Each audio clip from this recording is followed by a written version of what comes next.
Lots of moves were made. Lots of 40-man rosters were adjusted. And a strange trade happened that made me say it's time to bring on the Super Halo brother from Locked On Angels. We're doing a crossover.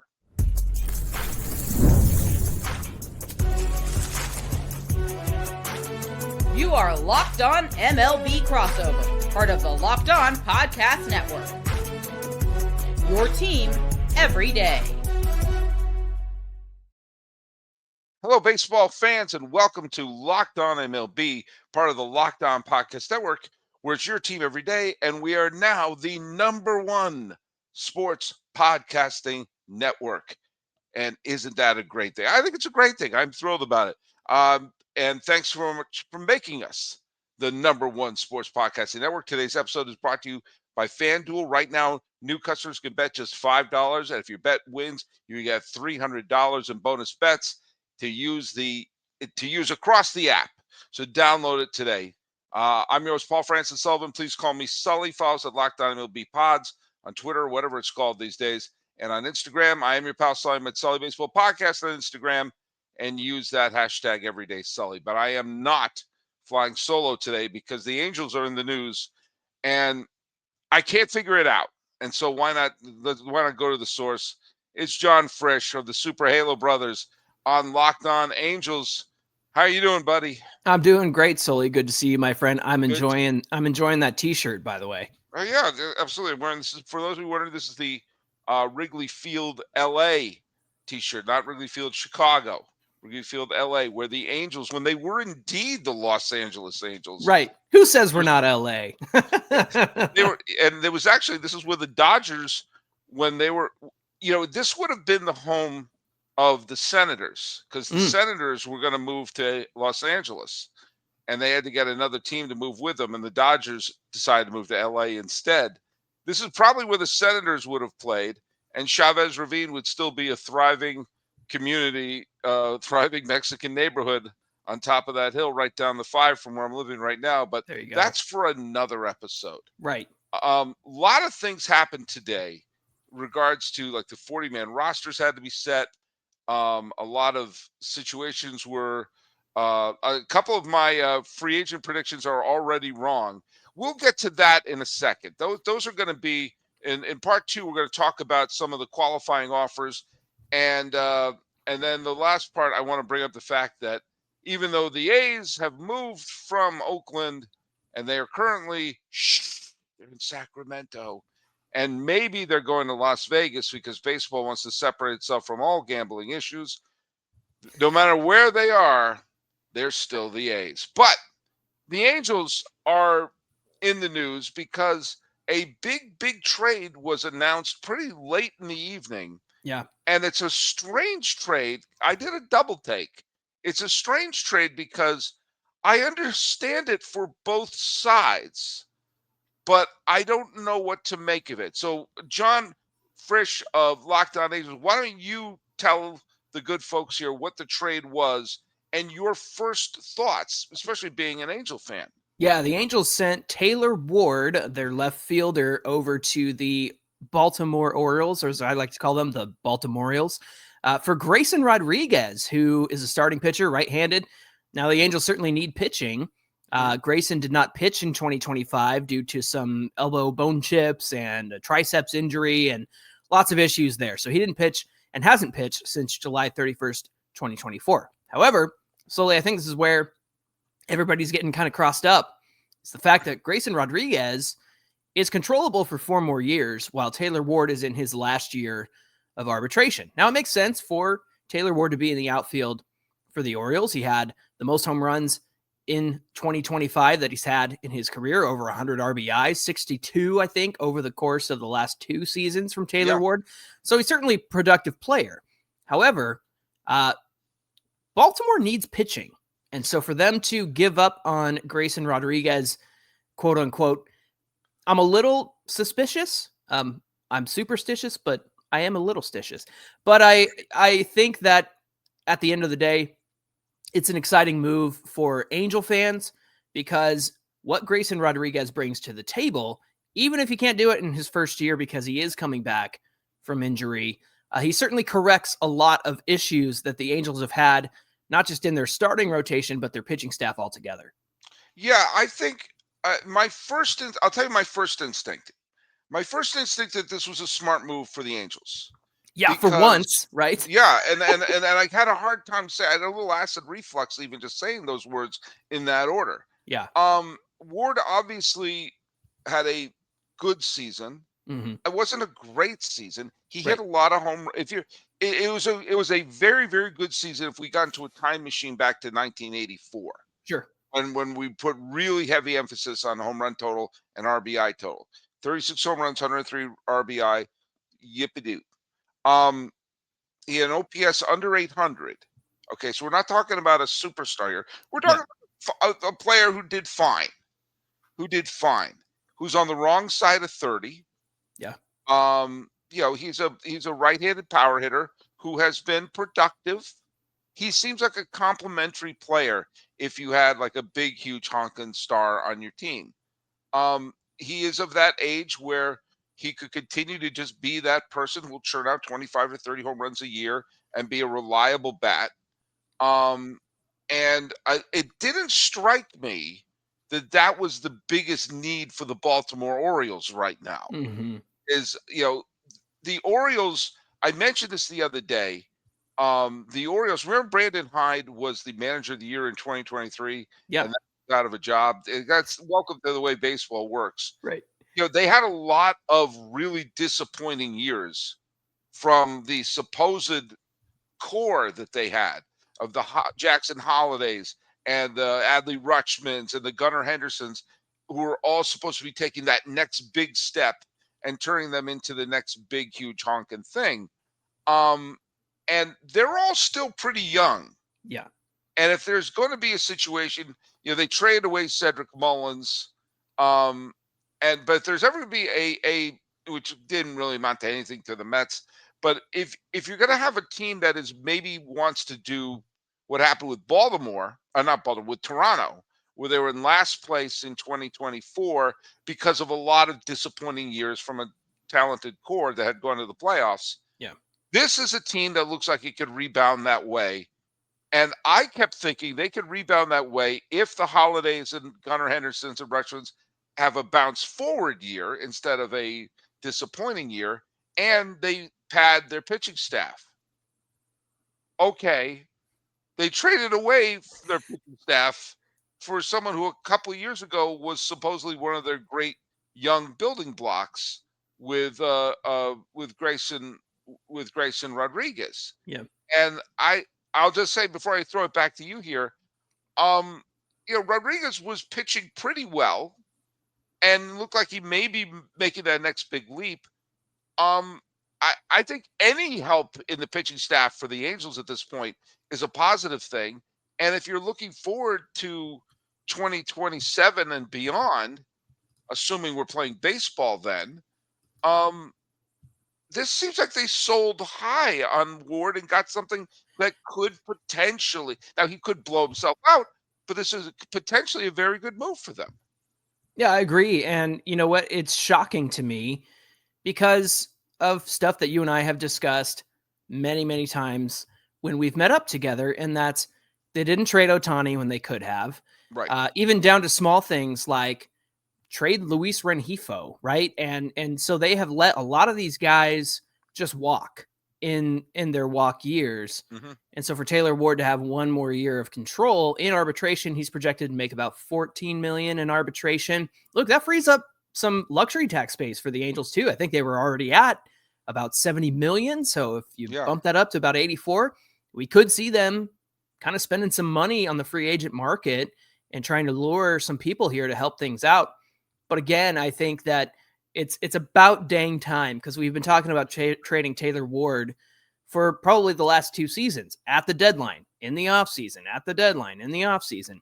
So they finally do it in the offseason and they get somebody who I think if he remains healthy, and that's a big if, and that's a big question, but you can really ask that of any pitcher these days. I think he's a frontline starter. I mean, he was number 2 behind Corbin Burns in 2024. So definitely somebody the Angels need, and they have him beyond this year, which I think is crucial. So like I said, even if things go wrong for him in 2026, well, you got him after whatever potential nonsense happens with a lockout or doesn't happen. You still have him after that. So a rare instance of the Angels showing some foresight for once, and long overdue in my opinion. And I'm going to talk a little bit more about that and some of the other things that developed over the course of the day when we come back. Hey, the NBA is back, and there's no better place to get in on the action than FanDuel, the official sports betting partner of the National Basketball Association. Even if you miss the start of the game or you want to ride the hot hand, FanDuel has live bets on everything from who will score next to fourth quarter comebacks. It keeps every game exciting, especially when your team's making that late push. So right now, FanDuel is giving customers $300 in bonus bets if your first $5 bet wins. So head to FanDuel.com to sign up and play your game with FanDuel, the official sports betting partner of the NBA. And what an interesting time it is to be the official sports betting partner of the NBA. But hey, thanks so much for making the Locked On Podcast Network the #1 sports network. Thanks for making us your first listen. And you are for your second listen, have it be Locked On Angels. Unless your first listen is Locked On Angels, then come on over here. Exactly. I really think that this is you hit the nail on the head on one thing on the trade. I'm going to move on to some of the other things, but even if Grayson Rodriguez doesn't become a frontline starter, even if he becomes an effective major league pitcher, a third or fourth starter, or a reliable reliever, they got a player who they could, barring injury, and he just missed a full season, so that's obviously on the table there. They flipped Ward for a potentially usable major leagues pitcher, which they need in so many ways. You need about 11 or 12 of them if you want to take on the Seattle Mariners to try to win that division, or at least leapfrog Sacramento. Right. And at this point, they finished behind a team that had no city. Yeah. And so, you can't, you're not going to, I think Hendricks retired, right? Yeah. And Anderson is, Kikuchi is probably the only starting pitcher right now. Soriano maybe. Soriano did okay, but like you've got to have some more pitchers there that you hand the ball to and don't think, oh boy. And the Angels have had such a history of, buying high and selling low, that getting, flipping Taylor Ward for something that will be a potential usable candidate, is it's refreshing, especially as the team is, this is the new I forget who the manager is, the new manager. Kurt Suzuki. Kurt Suzuki. Yeah.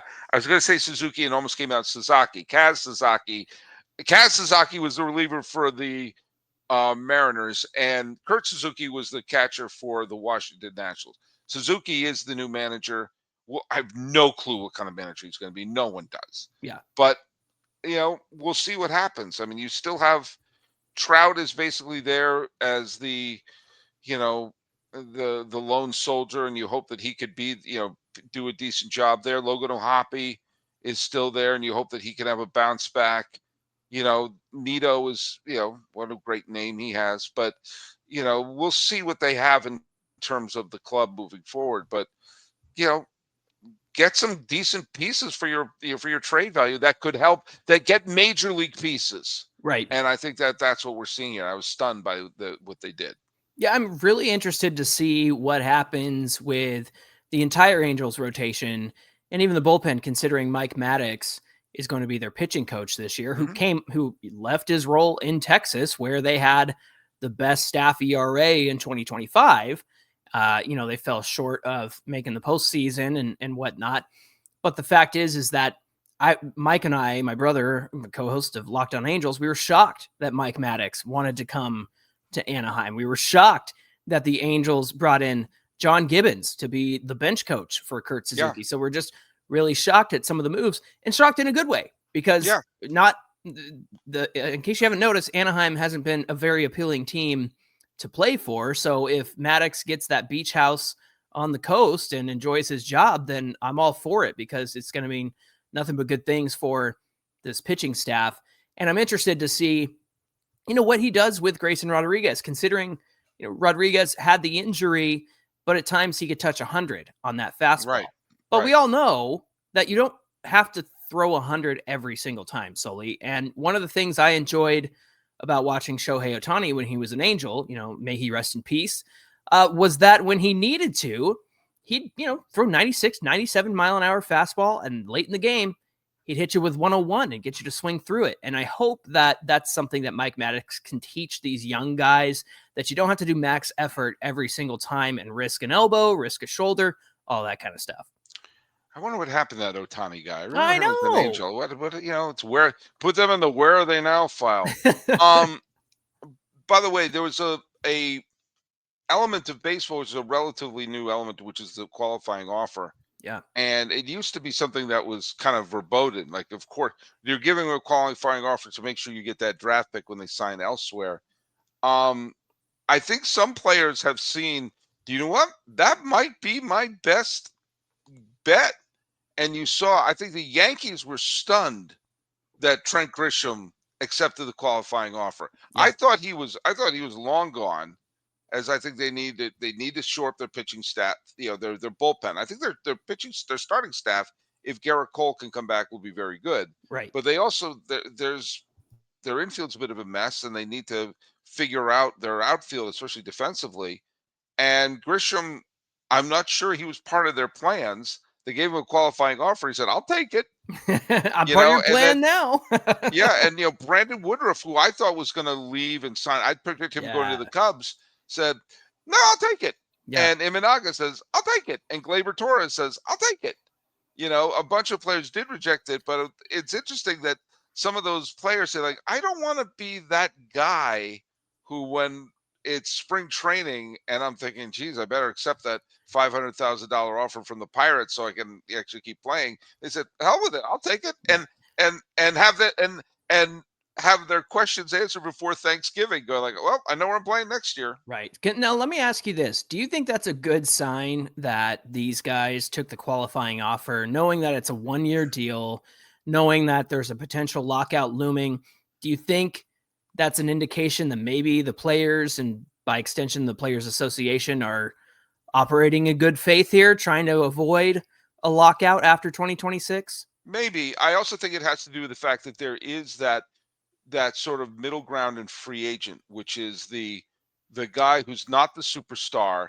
And so many teams say, well, if we have someone who is like a 1 or 2 WAR player, not that I worship at the altar of WAR, but like we could get the same production with this is very rarely is the case. Yeah. We get the same production from 2 people we call up from Worcester. So, that you see that some of these players say, I might be caught in that neutral zone, thinking, playing deal or no deal, and thinking like I had a chance to get that suitcase where there's, what is it qualifying for, like $21 million or something? Yeah, close to that. It's in the $20 million. Like, I'm guaranteed that. And going back to the team I played last year, and knowing if I go to free agency next year, the year afterwards, I won't have a draft pick attached to me. So it gives you a lot more leverage. And maybe, just maybe, the success of this last World Series might be shaking the tree of some of the owners saying, like, wait, do we want to lose this? Yeah, don't lose that momentum. We got some momentum here. Wait a second. It's kind of like when the Pirates woke up and said, "We have the Cy Young Award winner. Oh God, we have to put a team around this."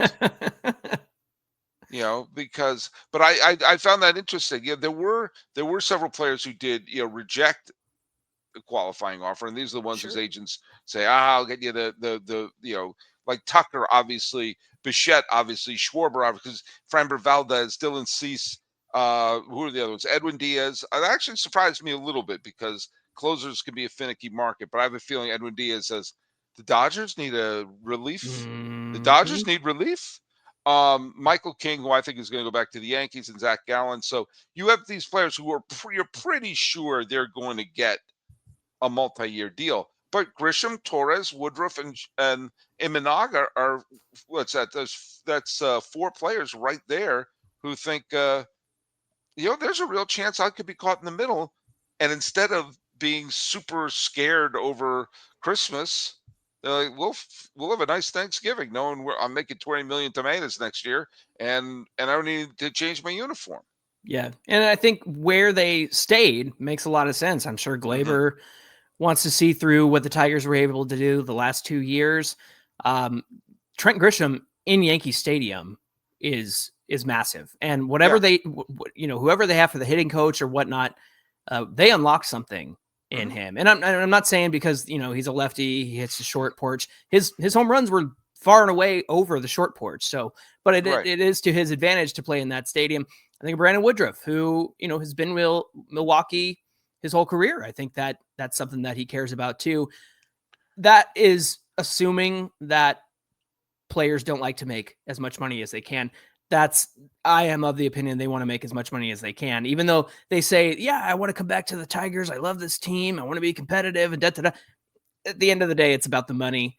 But I think that some element to accepting those qualifying offers is what you said, and maybe seeing through what they were able to start this season. Well, and for Woodruff, keep this in mind too. He missed all of 2024. Right. He came back and pitched 12 solid games and got a qualifying offer. He knows when he are on the wrong side of 30 and you already have missed an entire season, there's a real chance that you could find yourself like, okay, signing a deal that is a lot lower than what you thought. I mean, if you sit there in 2024 as a 31-year-old saying, I'm missing an entire season, you don't know what you're going to come back for. And someone says, here's 20 some odd million tomatoes guaranteed, and you get to stay in the same place and on a team that had they had a terrific year right up until the National League Championship Series. Say, well, let's see if we can go through this. What's the downside? I'm going to make $20 million and I get to stay with the team, and we're a playoff team. Yeah. Oh boy.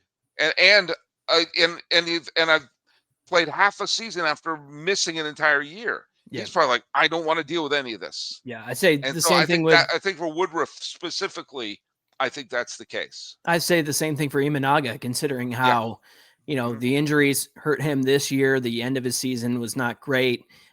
He was only given the Cubs about 5 innings, 5+ there. So it makes a lot of sense for him to take that offer as well. I was surprised they gave him one, quite frankly. Yeah. But maybe it's a case that they thought he was going to pass it up. But either way, this is a very interesting draft class in 2026. Somebody I really trust, who's also an Angel fan, does a lot of minor league stuff, and also looks at the draft class coming up. It's a big risk and a big gamble to sign somebody with a qualifying offer attached to them because of how good this next class is going to be. All right, when we come back, we're going to talk about that team in the West that just, oh, jeez.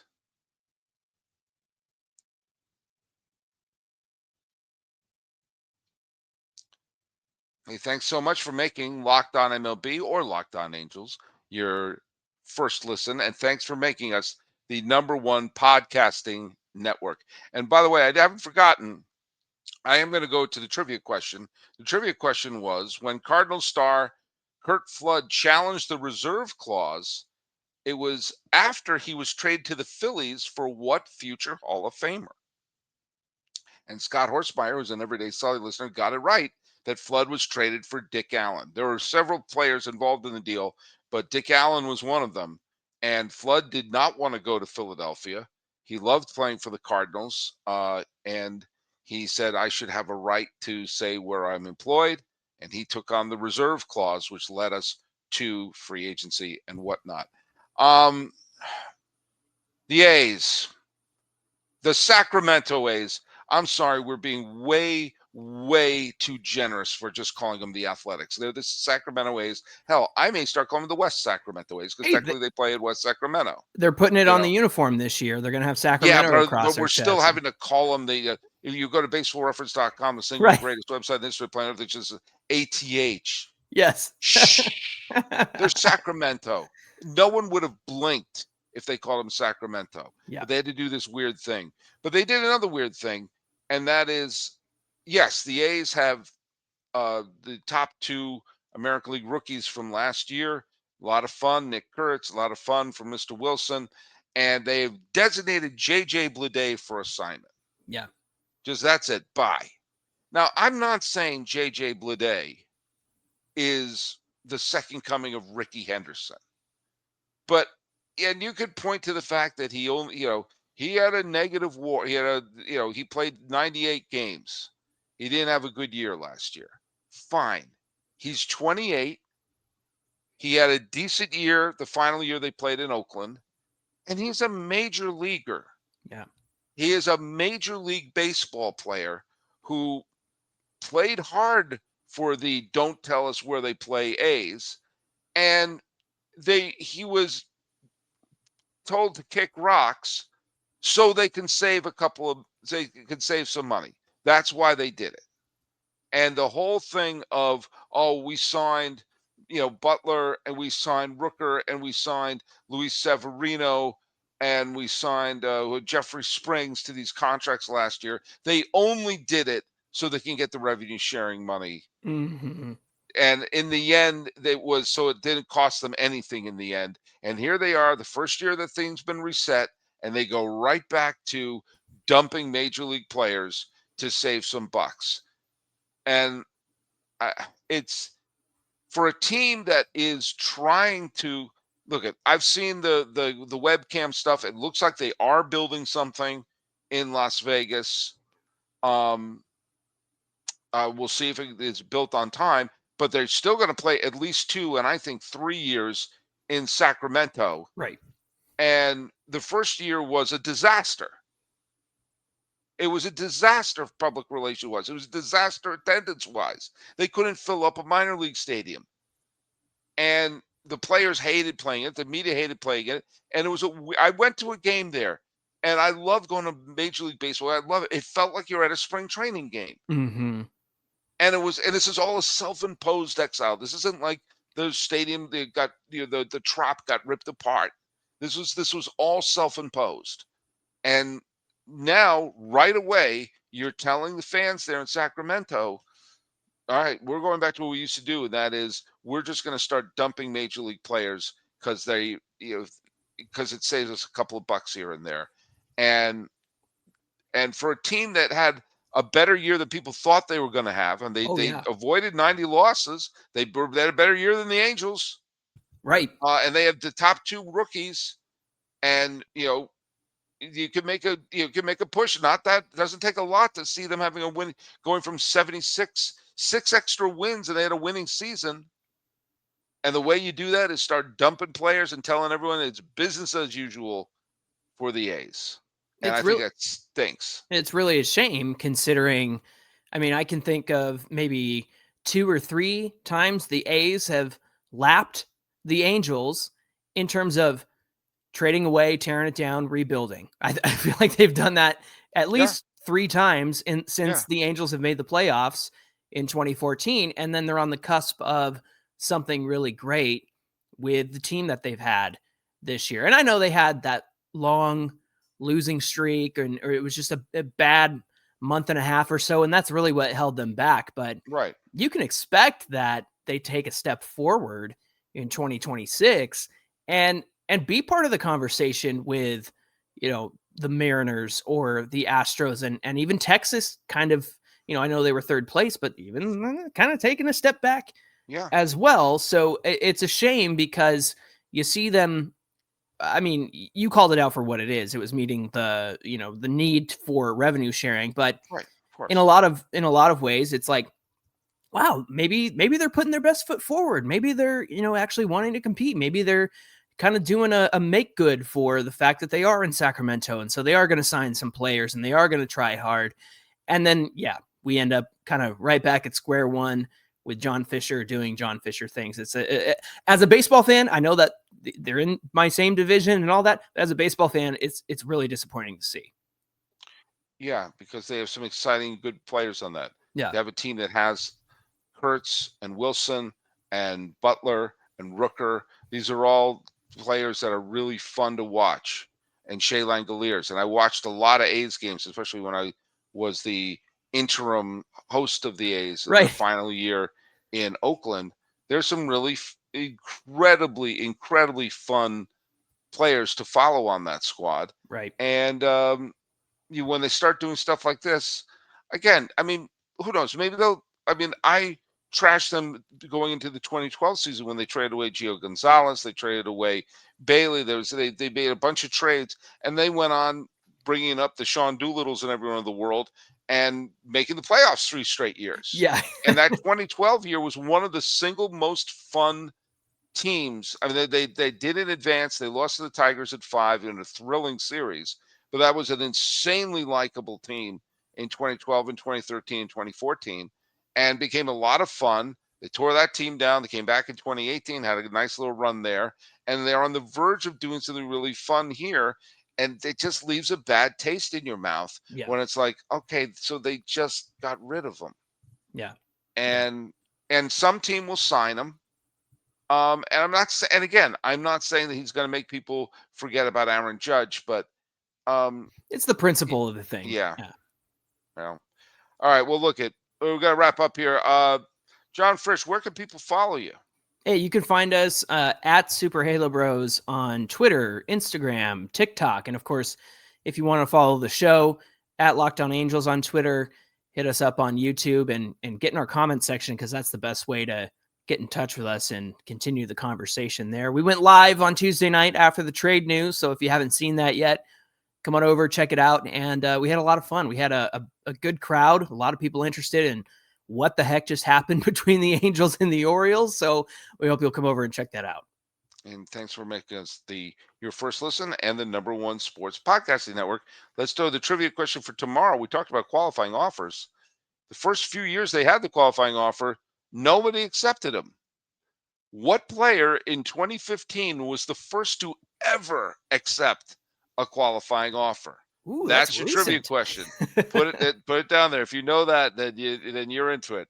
All right, talking about the Angels making a trade that kind of made sense. The qualifying offers catching probably a couple of teams off guard, and the A's, whether they're Sacramento or Oakland or wherever they play, are just doing things that the A's do. This has been a Locked On MLB, Locked On Angels crossover. He's John Frisch, the Super Halo Brothers of Locked On Angels. I'm your host, Paul Francis Sullivan. Please call me Sully.